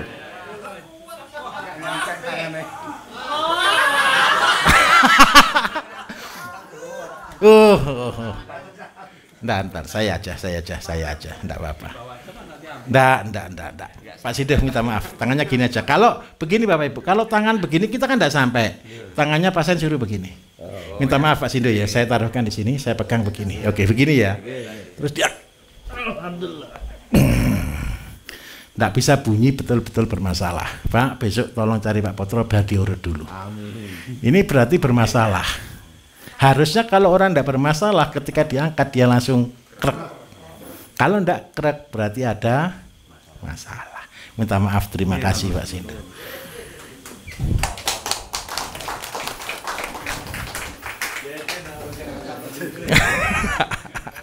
Oke, Bapak sekalian naik, mari mumpung di depan sudah. Oke, satu kali lagi. Ayo satu orang relawan untuk bagian periksa. Saya Pak. Mari. Ayo Pak, mari Pak. Bapak Ibu pertama kali ngerapi pasien, ini yang harus kita ketahui. Kita enggak boleh minta maaf ya. Jangan ngira-ngira, jangan ngawur. Jadi kita bekerja itu harus betul. Oke, mari dilihat Pak. Duh, mana masalah? Ayo, sudah kelihatan. Ini Pak. Ini atas ya. Atas ya. Berarti kira-kira berarti apa kira-kira kalau ini atas? Ini paru-paru kan di sini. Berarti ini sebelah mana Pak? Sebelah kanan ya. Kanan. Ditanyai apa kalau urusannya dengan paru-paru? Pak sering sesek enggak kadang-kadang Pak? Betul loh Pak ya. Jangan karena saya tanya terus dijawab iya saja. Sesek Pak ya. Nah kalau sesek begini terapinya bagaimana?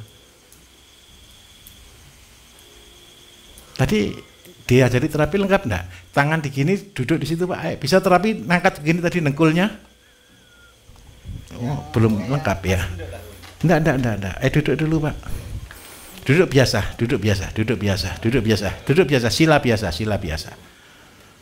Duduk Mas. Dengkulnya taruh sini Mas. Dua-duanya Pak. Dua-duanya taruh sini Mas. Tangannya taruh sini Mas. Sikunya Mas. Oke, tarik Mas. Pak, maaf ya Pak. Terus lagi naik lagi kakinya.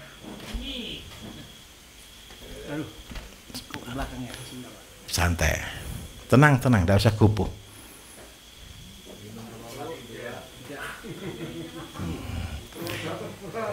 Enggak berhasil, enggak apa-apa, oke.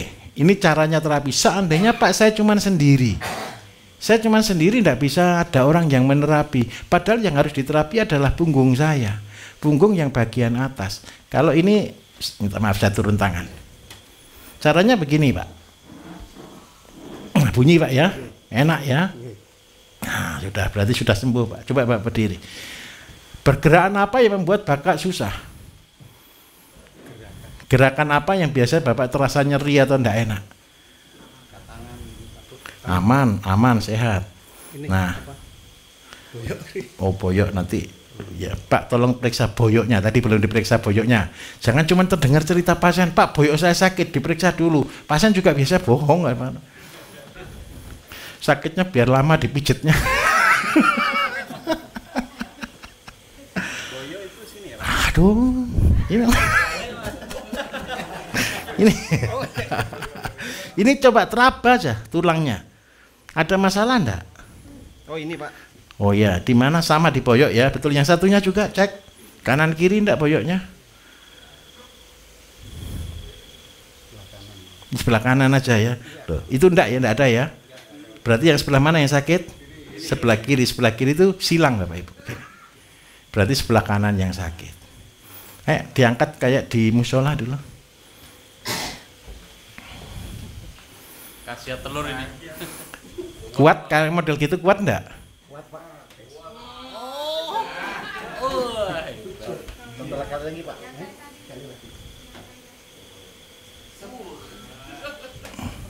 Enggak bisa bunyi. Pak Potro mana? Sakit Pak dengkul. Sakit dengkulnya, ya sudah saya. Dengkulnya pelocok. Kalau begini Bapak Ibu, kalau kita taruh tangan kita di leher, itu yang diangkat antara leher sampai tengah. Tapi kalau kasusnya itu jelas di bawah, yang kita angkat itu adalah begini saja cukup, pegang tangannya. Sudah. Tapi yang bunyi kok yang atas Pak ya. Yang bawah belum. Pak Potro tariin Pak, tiduran Pak, kerken Pak. Sudah. Duduk aja Pak, tidur sini Pak, ada Pak Potro Pak. Tidur, duduk biasa Pak. Pak saya sudah ya Pak. Sudah Pak, terima kasih ya, saya tak minum dulu Pak.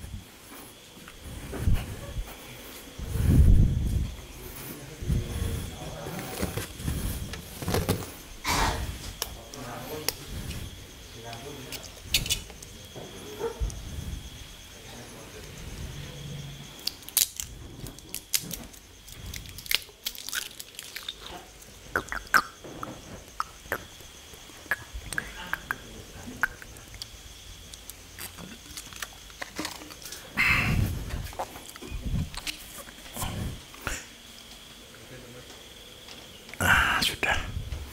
Enak Pak? Nah sudah. Pak coba pakai gerakannya Bapak susah.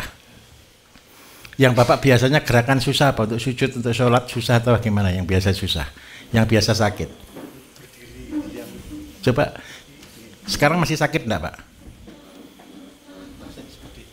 Tapi sudah ada perubahan atau belum? Nanti kalau di rumah minta tolong seperti tadi nggih. Mudah-mudahan berhasil. Oke, baik. Terima kasih. Nggih. Bapak Ibu, konsep terapi, konsep sehat itu mudah, asalkan kita mau. Titik-titik yang Bapak Ibu pelajari, cara-cara yang Bapak Ibu pelajari itu menentukan to the point. Apa sih bedanya dengan urut? Kalau urut itu semua diratakan. Urut itu sebenarnya bukan pijet kita. Urut itu dari kata lulur Bapak Ibu dulu. Terapi-terapi ini adalah terapi-terapi sederhana yang to the point. Penyakitnya orang desa tukang macul itu apa sih Bapak Ibu? Boyok, kaki linu. Terus habis gitu kesemutan, kebas di tangan, kebas di bahu. Karena apa? Peredaran darah tidak lancar. Supaya peredaran darah tidak lancar tadi bisa pulih, minum jus dan butuh terapi. Stretching yang kita lakukan tadi, Bapak Ibu hanya untuk mempelancar peredaran darah. Apakah terapi menyembuhkan? Tidak. Terapi itu bohong. Hanya menyembuhkan sebentar. Kenapa saya meluncurkan konsep pengobatan dengan terapi? Ini ceritanya. Saya seringkali ketemu pasien Bapak Ibu yang saraf kejepit, dia bilang ke saya begini, Pak, sepanjang hidup saya itu sakit. Bisa enggak Pak dikasih obat atau dikasih cara supaya bisa tidur 1 minggu saja baik? Itu ceritanya. Kenapa saya mengeluarkan terapi? Kalau orang kalau orang sakit saraf kecepit kita kasih obat saja, hilang obatnya kumat lagi, hilang obatnya kumat lagi. Akhirnya kalau yang diminum hanya analgesik, pasti ginjalnya jebol. Karena itulah kita harus berusaha Bapak Ibu membantu para pasien. Kebahagiaan saya satu, ketika pasien itu bisa tidur dengan bahagia walaupun tidak 100% sembuh, dia tetap bahagia. Terus yang kedua, setiap kali terapi, ini Pak Potro di kota manapun dia terapi atau tim-tim terapi di kota itu, saya suruh bawa anaknya video. Supaya apa? Besok di rumah bisa terapi sendiri.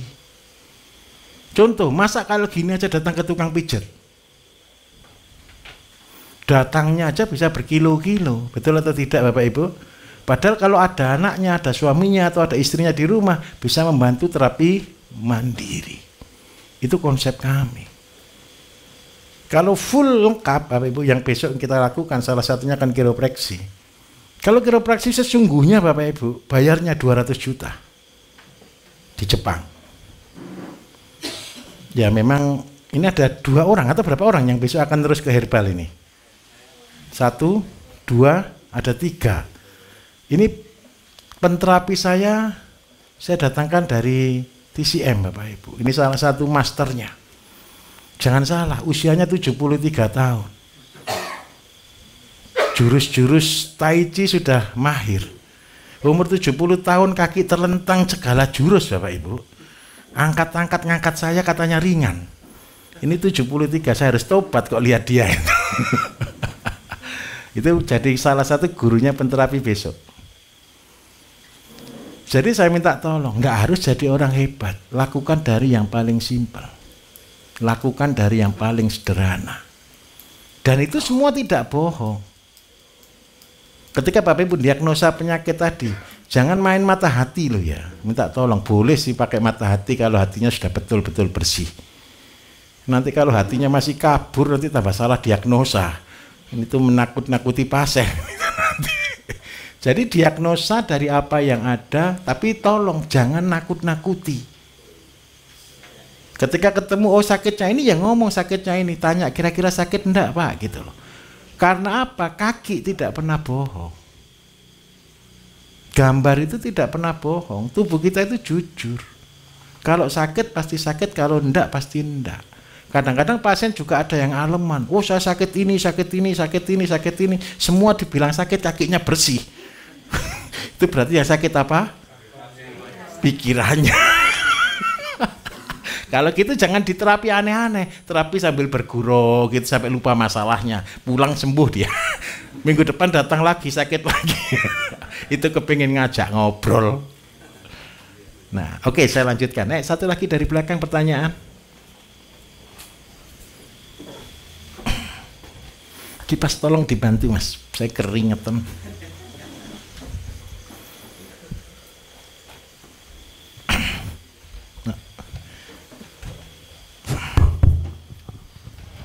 Mari Bapak. Assalamualaikum warahmatullahi wabarakatuh. Waalaikumsalam warahmatullahi wabarakatuh. Kenalkan, saya Aris dari Cilacap Pak Haji. Baik Bapak. Yang mau saya tanyakan ini ada 3 Pak. Baik. Ya. Pertama masih terkait media tanam. Apakah kotoran sapi yang udah diproses biogas itu bisa untuk pengganti kompos padat yang membuat media tanam itu Pak? Satu. Lanjut yang kedua, bagaimana SOP untuk pembuatan tambak tradisional Pak? Sekalian SOP untuk pakan organiknya Pak. Gitu. Baik. Yang ketiga ini di tanah atau di terpal? Di tanah sama di terpal Pak. Wih, dua-duanya ya. Iya. Keren. Ini kalau sudah di terpal tidak tradisional lagi. Banyak konsep pakannya bisa enggak itu? Oke, baik. Oke, terus apa lagi? Yang ketiga ini ada titipan dari kawan satu itu, SOP untuk ayam petelur yang merah itu Pak, konsep PSM-nya gimana itu? Baik. Oke. Udah itu aja Pak, makasih. Assalamualaikum warahmatullahi wabarakatuh. Waalaikumsalam. Untuk media tanam Bapak Ibu, tadi kan pakai galon nih. Sebenarnya untuk media tanam ini kan satu, kompos, abu, tanah. Sebenarnya kompos ini tidak harus dari kotoran sapi atau dari apapun. Yang penting ini kompos.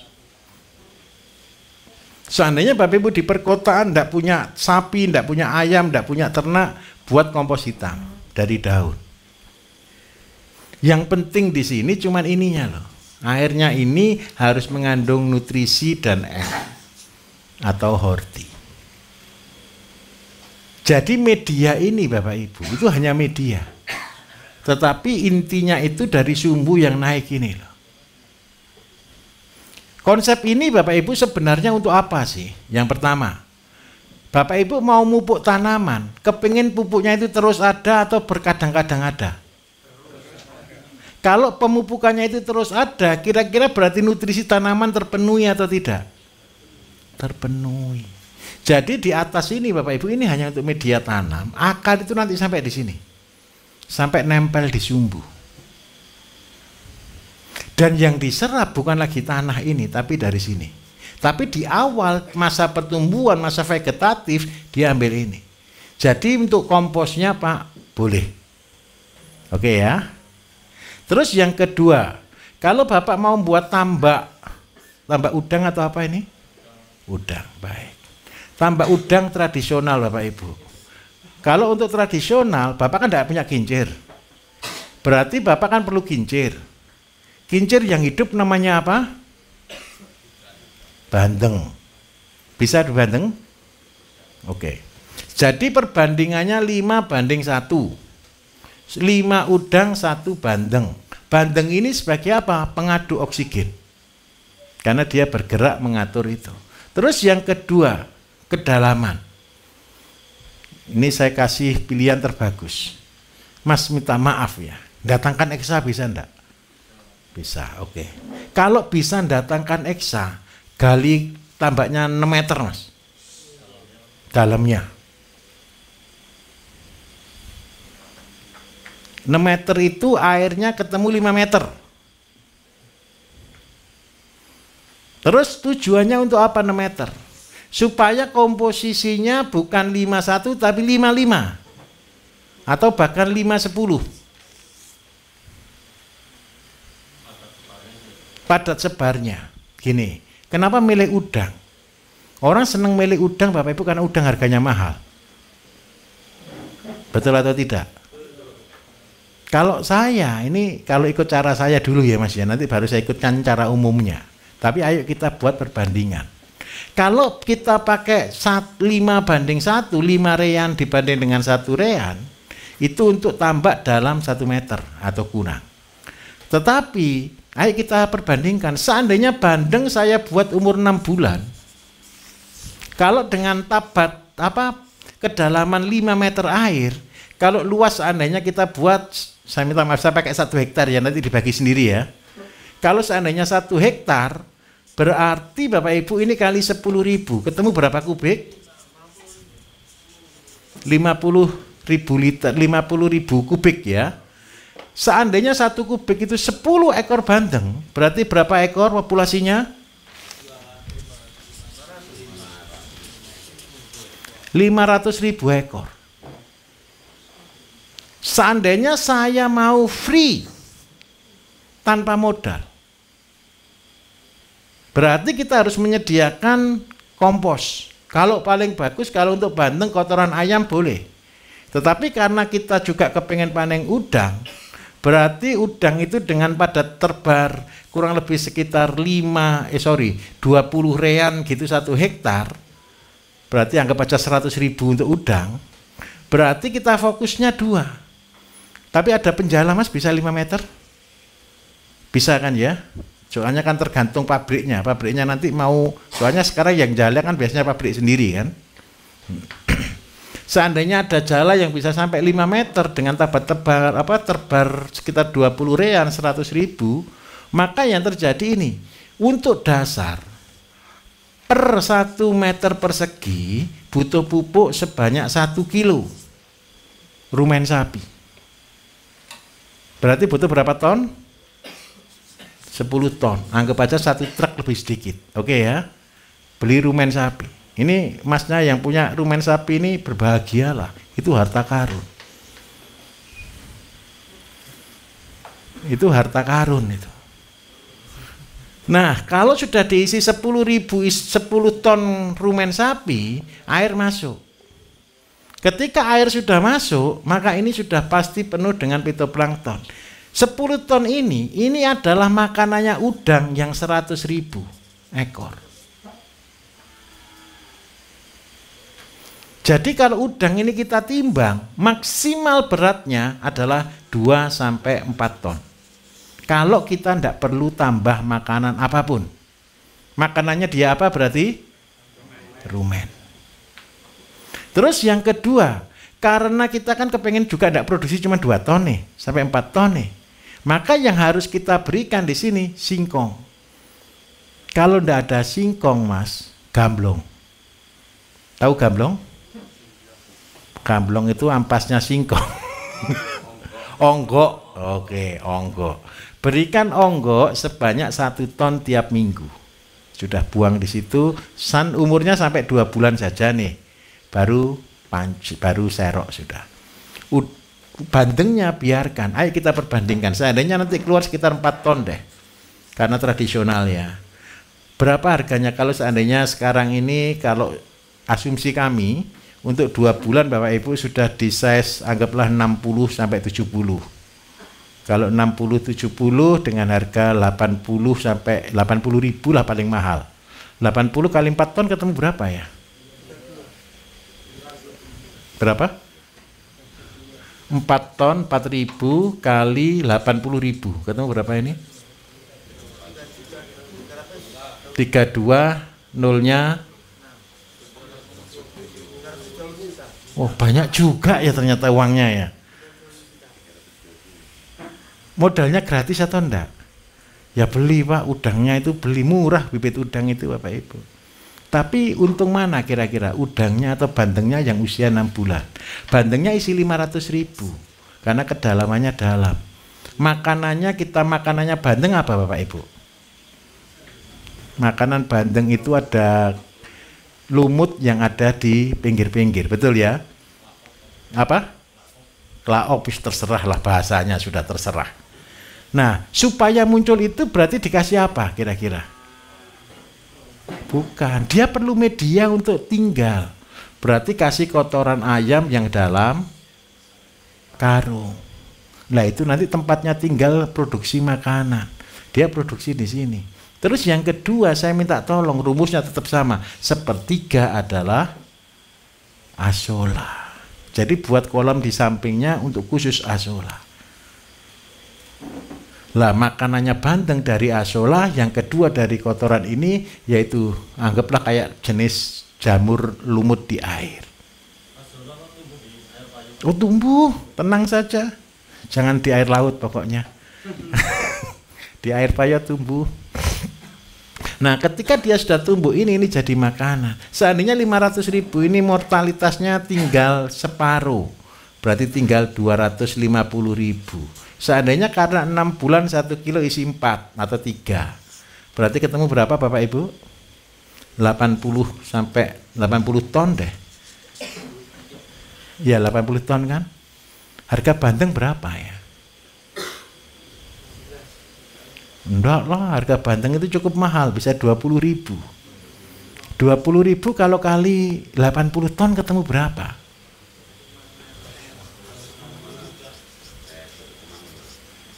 Ketemu berapa? 16 ya. Nolnya tuh 2, 3, 4, tuh 2, 3, 4. Tuh 2, 3, 4, tuh 2, 3, tuh 2. Oh. Apanya? Pas ya hitungnya nolnya ya. 1,6 ternyata.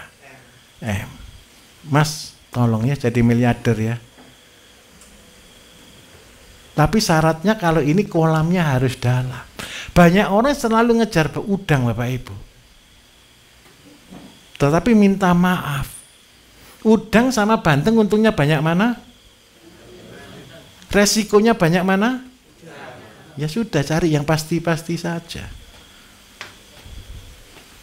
Bisa dipahami? Kalau pakai kolam terpal, modelnya sama, tapi populasinya ikut populasi biasa Mas ya. SOP-nya rumen 1 hektar 1 ton. 10 ton. 1 meter 1 kilo. Itu untuk makanan udang.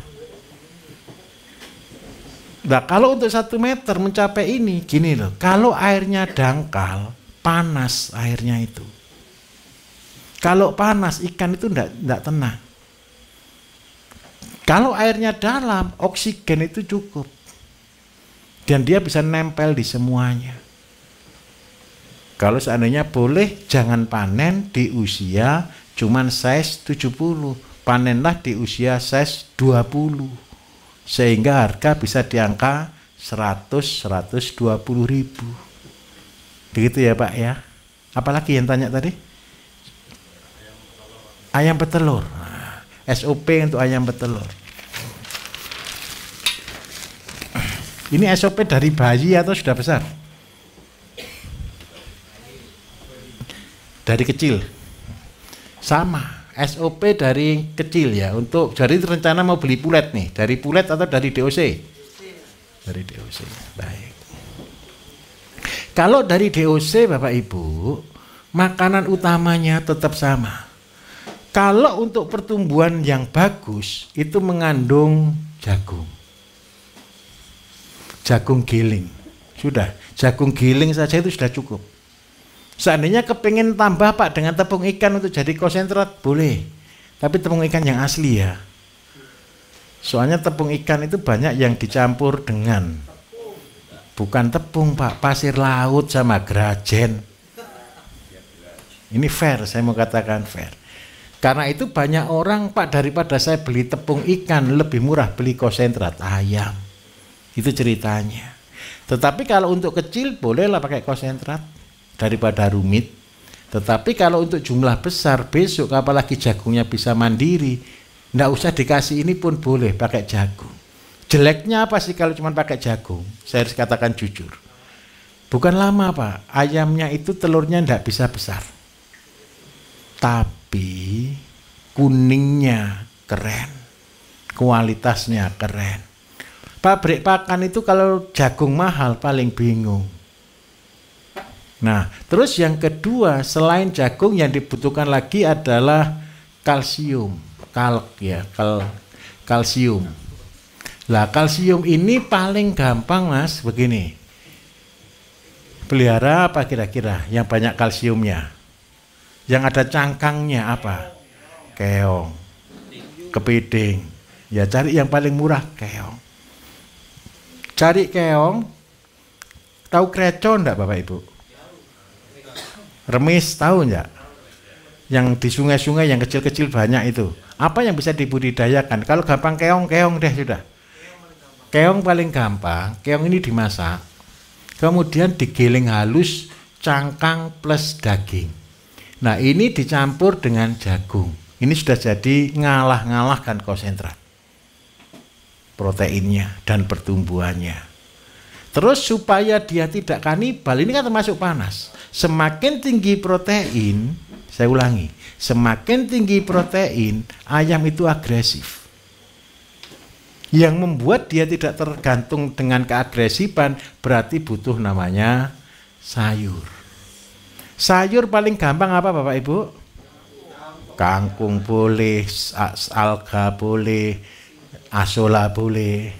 Lah kalau untuk kecil perbandingannya yang kering ini jagung 2, keong ini tidak boleh terlalu banyak, berarti 0,25, terus sayurnya 1. Ini untuk dosis kecil sudah lebih dari cukup. Begitu ayam ini sampai usia sekitar 32 minggu, sudah masuk ke rencana mau bertelur, ini sudah berubah pakannya. Jagung, padi, ini wajib, baru asola. Lah kalau seandainya untuk nambah itunya boleh nambah keong. Kalau rumus ini pun sebenarnya cukup, tetapi ada resiko sedikit. Kulitnya biasanya tipis, kulit telurnya. Tetapi kalau mau memang ayam petelur begini, bukan ayam kampung, kasihkan keong. Keong ini antara daging dan buah jadi satu. Komposisinya daging 1, 2. Kalau ditambah keong, keongnya bisa ditambah 0,5. Seandainya tidak ada keong Pak, saya cuma pakai grade atau pakai mineral, boleh. Kalau pakai mineral berarti 0,1. Sedikit saja. Atau premix atau apapun terserah. Nah, kalau seandainya Bapak Ibu, Pak, kalau sudah ayamnya sudah terbiasa dengan makan konsentrat. Tahu ya, ini ayam sudah ada dan biasa makan konsentrat. Supaya kita bisa mengirit harga. Konsentrat pabrik biasa itu saya kasih 1, jagung saya kasih 2, kemudian asola saya kasih 2. Lah ini sudah cukup juga. Biayanya jauh lebih murah. Ini yang terjadi Bapak Ibu. Kemarin saya ngasih rekomendasi ini angkatan berapa yang Telomoyo kemarin. Dia ikut ayam boiler kemitraan. Ayam kemitraan boiler kan selalu jebol Bapak Ibu. Betul atau enggak? Saya enggak ngajari dia mencuri, tapi saya ngajari dia berhasil. Kalau cuman goalnya pabrik itu FCR, jadi buat pakan pabrik 2, Asola 1. Biaya pakan turun jauh enggak kira-kira? Jauh. Ayamnya gemuk enggak? Pasti gemuk, cuma ngejar gemuk. Berlemak? Pasti berlemak. Asola itu tempatnya lemak. Tetapi biayanya murah atau mahal? Murah. Hematnya berapa dia? Hematnya 1. Berarti hematnya berapa? 30% dari biaya. Lah, bukan dapat pakan turah Pak. Pakan disuruh ngambil Pak. Tapi keuntungan berarti naik 30%. Bapak Ibu, ini trik. Saya minta maaf. SOP sebenarnya sudah saya buatkan semua. Nanti Bapak Ibu pasti ketemu dengan SOP kok semuanya kok. Tadi kan belajar sudah buat ada SOP semuanya kan ya. Untuk tahap awal ikuti SOP. Setelah mulai jalan, SOP itu sampai selamat. Ngerti maksud saya ya? Seandainya ujian SIM itu lulus gitu loh. Mobilnya ya mobil standar, nggak usah pakai mobil sport. Lah besok kalau sudah pinter nyetir gandeng, nyetir bis terserah gitu loh. Yang penting lulus dulu. Bisa dipahami kira-kira Mas? Jadi Bapak Ibu, pertanian peternakan itu adalah unlimited, tidak terbatas, tidak terkotak. Semuanya itu betul-betul saling berkesinambungan. Oke. Ini sudah sampai jam 9 atau lebih nih? Oh, alhamdulillah. Enggak apa-apa ya. Saya minta maaf molor setengah jam ya. Bapak Ibu, saya minta tolong jangan begadang dulu. Tetap istirahat ya habis ini ya, supaya besok kita action lagi. Tenang, kalau Bapak punya pertanyaan mulai dikumpulkan. Nanti saya jangan dikumpulkan sekarang, besok. Nanti ketika saya jawab, ketika saya jawab gini, saya sambil kalau sama kan saya corek. Nanti jawabnya sudah terwakili semuanya, begitu ya. Setiap hari ada pertanyaan. Kan setelah Bapak Ibu praktek kan muncul lagi pertanyaan, muncul lagi, tulis lagi, enggak apa-apa. Nanti setiap malam begini kita diskusi, nanti hari terakhir full materi dari pagi sampai sore saya. Bapak Ibu enggak usah praktek lagi, soalnya mau pulang. Gitu ya. Oke, terima kasih banyak. Selamat istirahat. Wassalamualaikum warahmatullahi wabarakatuh.